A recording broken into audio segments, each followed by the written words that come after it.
So if you are in these gaming streets, you know that almost every day you would hear a fanboy, you would hear a YouTuber, or even an article saying that Xbox is dead. Well, we have more and more evidence to see how these guys, all they do is look for engagement and look for, clicks. Because games that were once exclusive to PlayStation all of a sudden is coming to the dead platform Xbox. Now, today is no different. We have information that a once exclusive game, which is Stellar Blade for the PlayStation, is coming to the Xbox. Yes, you remember that game? The game that these ponies only play for 15 minutes at night and then take it off?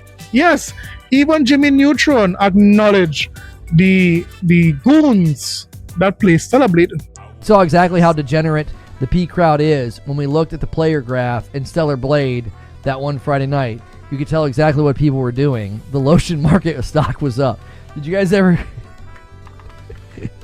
Did we ever go back? Did that pattern of behavior ever change in Stellar Blade? Did it ever change? I don't think it ever did, boys. I don't think it ever did. Where is it? Let's just... I mean, it's still going on.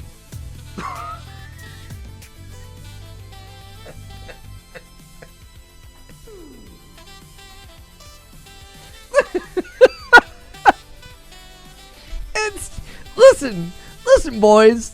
You can play Stellar Blade for longer than 15 minutes. Okay? Look at these player peaks. What are y'all doing? What are y'all doing over there? We know what you're doing. We know what you're doing. The Lord knows what you're doing.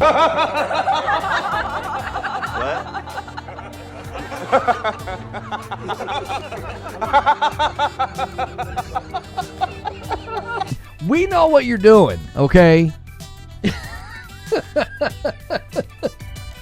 It's November, and the player peaks are the same. They're the same. Everybody that plays Stellar Blade on PC apparently only plays for 15 minutes, and it's all at the middle of the night, and then they all shut the game back down. I want to know how all these guys are on the same schedule. That's the disturbing part. Huh?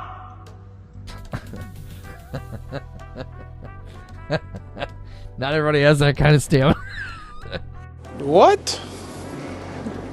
Bro, what are you talking about, man? Yes, the infamous Stellar Blade most likely would be coming to the Xbox and the Nintendo Switch too. Now, if it is that Xbox is dead, why would these companies even consider putting this on a dead console? I mean, you tell me, ponies, tell me why a company is still putting things on this dead console. Look at this.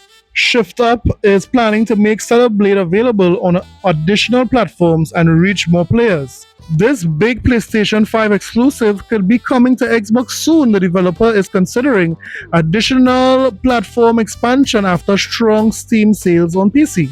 Stellar Blade dev teases expansion to other platforms for next year. So first it was Black Myth Wukong, then it was all the Final Fantasy games, now it's Stellar Blade. I find all of these exclusive coming to a dead platform is a mistake. Don't you find so, ponies? Goofies. Now, I would have expanded on Stellar Blade coming to Xbox, but there's too many news stories today that I can't even fit that in at this point. Did you know Digital Foundry commented on the PlayStation Cloud gaming? And although there are a lot of persons praising the PlayStation Cloud on the Portal device and saying it's so good and saying it's better than xCloud, listen to the guys there at Digital Foundry. You know, those guys who you guys love to put on a pedestal. Listen to what these guys are saying concerning that PlayStation Cloud on the portal. Listen. Number of sort of headlines out there saying, hey, now you can play PlayStation games without actually owning a PS5. So I thought I'd put that to the test, and I did actually update the firmware on my PlayStation Portal, but you still need to pair it to a PlayStation 5 before you could actually access all of the functionality. So the concept of being able to play PlayStation 5 games without a PlayStation 5, yes, but no.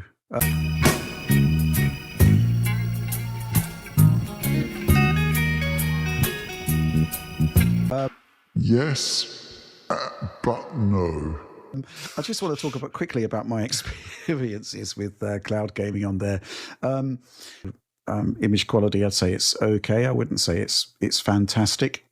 But we got to talk about the latency. Tom actually did a PlayStation 5 streaming versus xCloud streaming video back in the day and highlighted that latency was higher on the PlayStation cloud solution compared to Microsoft. I went straight for a 60 FPS game where I expect to have good input response, and that was Doom: The Dark Ages. And I can't use this. I'm sorry. I can't use this. I'm sorry.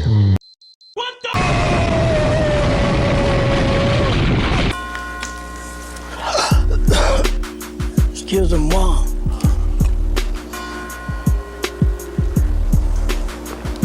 Okay, ready anytime. Okay, Mark. We changed the game. No, actually, while you were speaking, I'm looking at a video footage here from somebody called Pure PSX, where they're playing a bunch of random games in the portal using streaming, and even just from the video, you can tell like when he plays like a vertical shooter at one point, like every time he moves the stick, he's like moves the stick, recenters it, and then the thing moves. Yeah. Like the delay is so obvious, even in just regular filmed footage, not even with slow motion. I can just see it like right there. Same with he's put Mortal Kombat 1. Oh my goodness, Mortal Kombat with that much delay. And it's just like, what the heck, dude? Wow. There's so much to unpack here. First, the PlayStation community criticized Xbox and the ROG Ally X for using the cloud. But when Sony started to use the cloud, now it's the best thing since sliced bread. To the point where these guys were saying that PlayStation Cloud was better than xCloud. Now, it's so interesting that the guy there from Digital Foundry was saying here you cannot use this PlayStation Portal without a PlayStation 5, because guess what?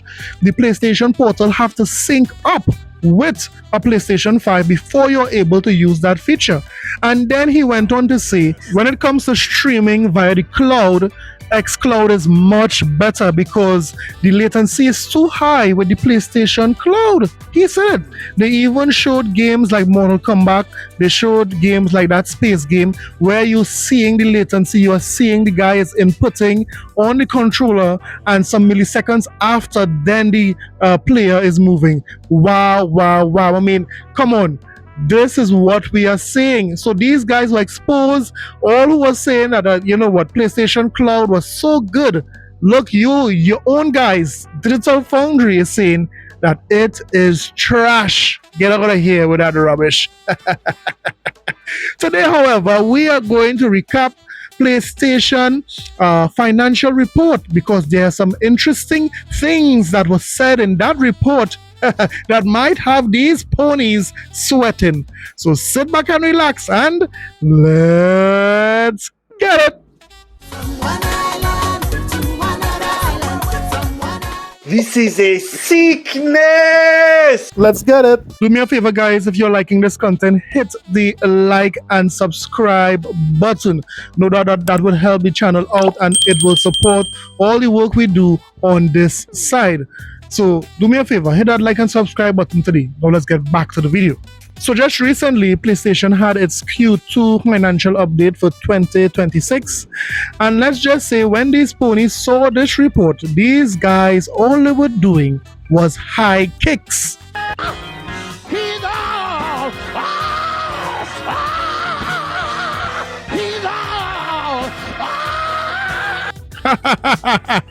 Easy there, ponies. Easy there.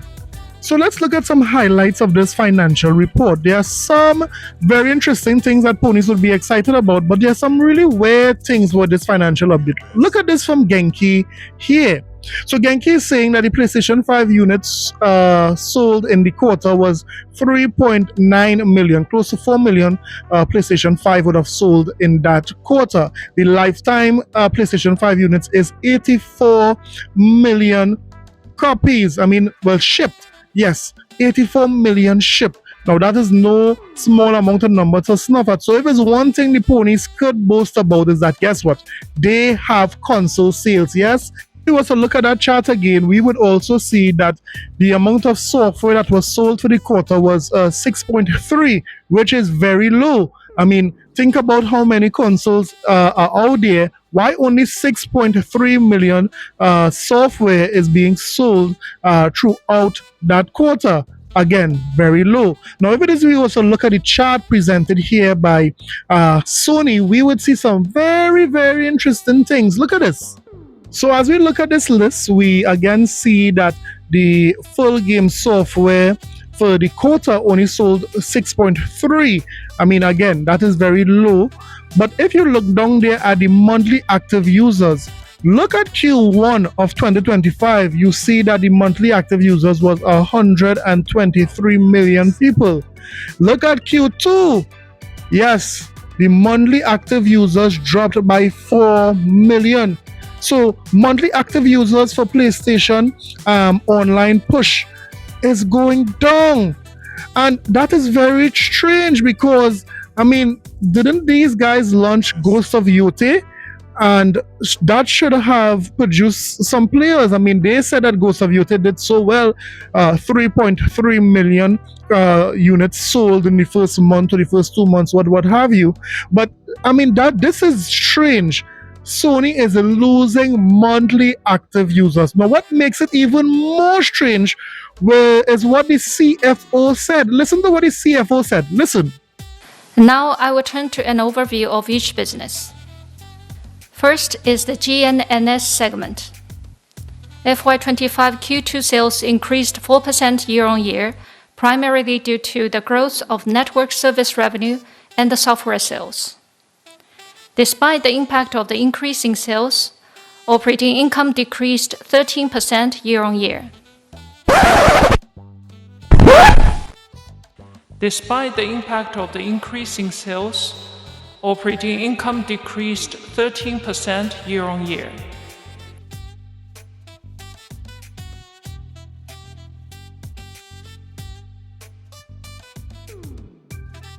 Although performance varies by title, our live service game overall accounted for more than 40% of our first-party software revenue, similar to the previous quarter, and are a recurring source of revenue. Regarding Destiny 2, partially due to the changes in the competitive environment, the level of sales and user engagement have not reached to the expectation we had at the time of the acquisition of Bungie. While we will continue to make improvements, we downwardly revised the business projection for the time being and recorded an impairment loss against a portion of the assets at Bungie. Helldivers 2, which was also released for Xbox in August of this year, is doing extremely well, not only attracting new users on Xbox, but also seeing increased engagement from existing users on PS5 and PC. This resulted in a significant increase in sales of the title year-on-year.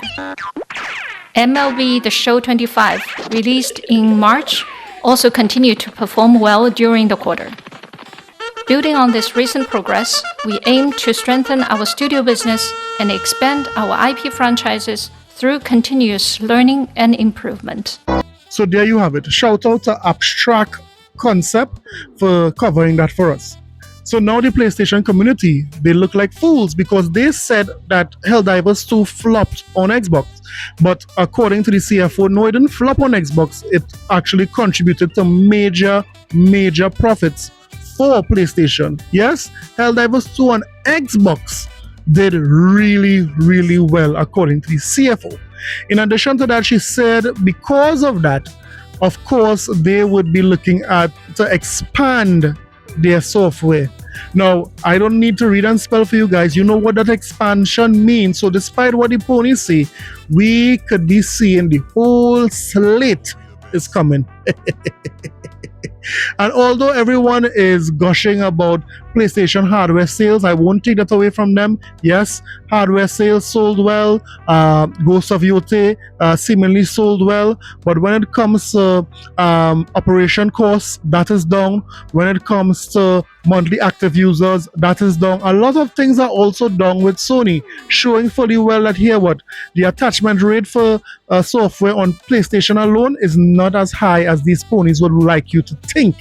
So let me hear what you thought about everything. Did I miss anything? Let me know in the comment sections below. Don't forget to like and subscribe for more videos. I'll see you guys in the next one. Later.